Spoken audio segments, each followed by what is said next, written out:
সলভি অনাবাসের পক্ষ থেকে আরেকবার স্বাগত জানাচ্ছি সবাইকে।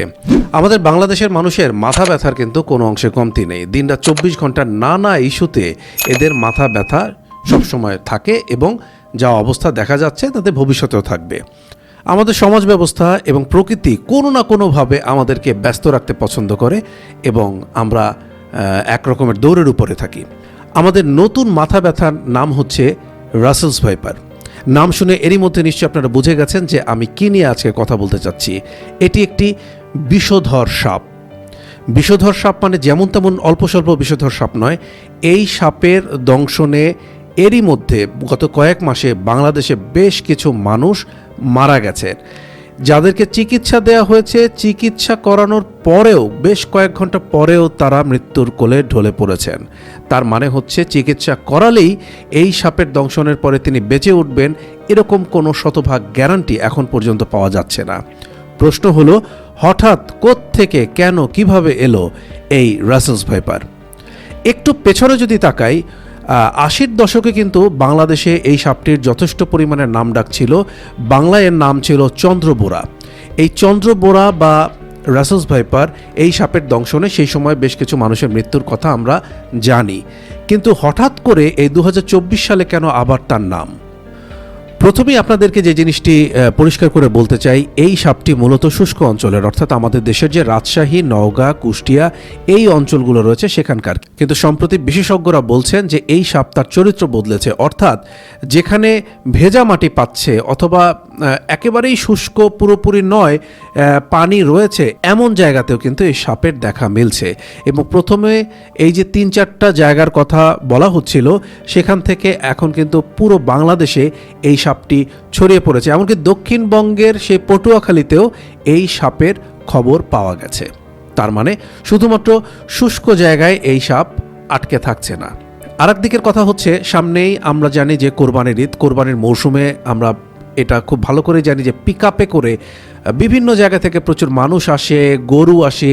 এখন কোরবানির গরুগুলোকে সাথে করে নিয়ে কিন্তু শুধু মানুষই আসছে তা কিন্তু নয়, তাদের সাথে যথেষ্ট পরিমাণে বাক্স, প্যাট্রা, ট্রাঙ্ক, বস্তা, ব্যাগ, নানা রকমের জিনিস কিন্তু বাংলাদেশের প্রত্যন্ত অঞ্চল থেকে এই ঢাকার বুকে ঢুকছে। এবং শুধু ঢাকা নয়, ঢাকার বাইরেও বিভিন্ন জেলায় এই পিকআপগুলো ছড়িয়ে পড়ছে।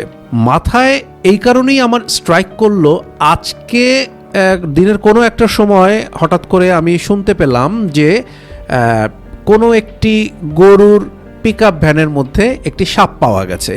যদিও পরবর্তীতে নিশ্চিত করা হয়েছে সাপটি বিষধর নয়, কিন্তু তখনই আমার মাথার মধ্যে কাজ করেছে, সাপটি যদি বিষধর নাও হয়, এই প্রক্রিয়ায় তো রাসেলস ভাইপার ছড়িয়ে পড়লেও পড়তে পারে। কারণ হচ্ছে এখন কোরবানির মৌসুমে এই ট্রাকগুলো, এই পিকআপগুলো সব জায়গায় ছড়িয়ে পড়বে এবং আমরা জানি রাজশাহী অঞ্চল থেকে প্রচুর পরিমাণে গবাদি পশু এখন ঢাকার বুকে ঢুকবে এবং অন্যান্য জায়গাতেও ছড়িয়ে যাবে।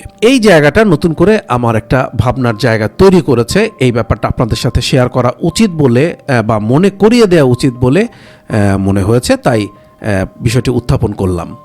অনেকের মনে প্রশ্ন জাগতে পারে, এই সাপটিকে নাকি একসময় বিলুপ্ত ঘোষণা করা হয়েছিল। হ্যাঁ, 2004-এর দিকে এই সাপটিকে বিলুপ্ত ঘোষণা করা হয়েছিল বাংলাদেশ থেকে, কারণ এই সাপটি তেমন পাওয়া যাচ্ছিল না। তাহলে হঠাৎ করে কোত্থেকে এলো? উত্তর পূর্ব ভারত থেকে আসা বন্যার পানির সাথে এই সাপ ভেসে এসেছে বলে অনেকেরই ধারণা। এই সাপগুলো কিন্তু এখন যথেষ্ট পরিমাণে আশ্রয় নিয়েছে ফসলের জমিতে। এখন ফসলের জমি নিয়ে কিন্তু একটা কথা বলা হচ্ছে, আগে বাংলাদেশে একটা নির্দিষ্ট সময়ে নির্দিষ্ট স্থানে ফসল উৎপাদন হতো, এখন কিন্তু সারা বছর ব্যাপী বিভিন্ন জায়গায় সমগ্র বাংলাদেশ ব্যাপী ফসল উৎপাদনের কাজটি চলে। এবং এই চন্দ্রবোরা বা রাসেলস ভাইপার সাপের মূল বৈশিষ্ট্যর মধ্যে একটা বৈশিষ্ট্য হচ্ছে, তারা ধান খেতে আশ্রয় নেয়। কেন? এই ধান খেতে যথেষ্ট পরিমাণে ইঁদুর এবং ব্যাঙ আসে এবং সেগুলোকে তারা খাদ্য হিসেবে গ্রহণ করে। এখন কথা হচ্ছে, এই সাপ কামড় দিলে কি হয়? এই সাপের বিষ কিন্তু যেমন তেমন বিষ নয়। এই সাপের বিষ শরীরে ঢোকা মাত্রই মানুষের শরীরের রক্ত অনেকটাই পাতলা হয়ে যায় এবং রক্ত নালী সেগুলো ফেটে সেগুলো ইন্টারনালি ব্লিডিং বলতে যেটাকে বোঝায়, সেই ইন্টারনালি ব্লিডিং হয়। অর্থাৎ ভেতরে, শরীরের ভেতরে রক্তক্ষরণ হয়। মানুষ সেই রক্তক্ষরণের ফলেই মারা যায়, এরকম একটা ধারণা যারা বিশেষজ্ঞ তারা আমাদেরকে দিয়েছেন। মূলত সবার আগে আপনাকে টার্গেট রাখতে হবে যে নিকটস্থ হাসপাতালে যেতে হবে। নিকটস্থ হাসপাতালে গেলে পরে ডাক্তারাই একমাত্র এর সঠিক সমাধান দিতে পারবে। এই সাপ দেখে কিছুটা কনফিউশন তৈরি হয়, কারণ দেখতে অনেকটা অজগরের বাচ্চার মতো। আবার এই সাপ ডিম পারে না, এই সাপ সরাসরি বাচ্চা প্রসব করে এবং এই কারণে সে একসাথে অনেকগুলো বাচ্চা প্রসব করে। এবং বাচ্চা সংক্রান্ত যে তথ্য, সেই তথ্যটা হলো ছোট বাচ্চা আমরা ধরে নিতে পারি যে তার হয়তো বিষ অতটা নেই, একেবারে ভুল কথা। তার যতটুকুই বিষ আছে সেই বিষটুকু সে এক কামড়ে বা এক বাইটে মানুষের শরীরে পুরোটা প্রবেশ করিয়ে দিতে পারে এবং ওইটা একটা মানুষের মৃত্যুর জন্য যথেষ্ট। লক্ষণ কিন্তু ভালো না, কারণ সময়টা গরম, তার মধ্যে কোরবানির ঈদের মৌসুম, তার মধ্যে রাসেলস ভাইপার অলরেডি অনেক জায়গায় ছড়িয়ে পড়েছে। তার মধ্যে এই সাপ কামড় দিলে পরে বাঁচার আশা খুবই ক্ষীণ, কিংবা বাঁচার আশা থাকলেও সেগুলো অনেক ধরনের চিকিৎসার ধাপ পার হয়ে তারপর একজন মানুষকে বাঁচাতে হয়। নানা রকমের ঝক্কি ঝামেলা রয়েছে এই রাসেলস ভাইপার নিয়ে। সবাইকে সচেতন হবার জন্য বলছি, আমরা সবাই নিশ্চয়ই সচেতন থাকব। আমরা এই ইট কাঠ পাথরের শহরে আছি বলেই রাসেলস ভাইপার আমাদের আশেপাশে আসবে না, আসতে পারবে না এমন কোনো গ্যারান্টি কিন্তু নাই। কারণ ট্রান্সপোর্টেশন এমন এক পদ্ধতি যার মাধ্যমে পৃথিবীর যে কোনো প্রান্ত থেকে যে কোনো প্রান্তে এই ধরনের প্রাণীরা ছড়িয়ে পড়তে পারে। সব কিছু মিলিয়ে মনে হচ্ছে একটা বিপদ বড় ধরনের আকার নিলেও নিতে পারে। আমাদেরকে অবশ্যই সচেতন হতে হবে। আপনারাও ঠিক কী ভাবছেন এই রাসেলস ভাইপার বা চন্দ্রবোরা নিয়ে কমেন্ট করে নিশ্চয়ই জানাবেন। একেবারেই হেলাফেলা করবেন না, খুব সিরিয়াসলি জিনিসটা নিয়ে ভাবুন। বাড়ির ছোট যারা রয়েছে তাদেরকে এই জিনিসগুলো গল্পের আকারে বলুন এবং আতঙ্ক নয় কিন্তু সচেতনতা বৃদ্ধিতে বড় ধরনের ভূমিকা রাখুন। সবাইকে অনেক অনেক ধন্যবাদ।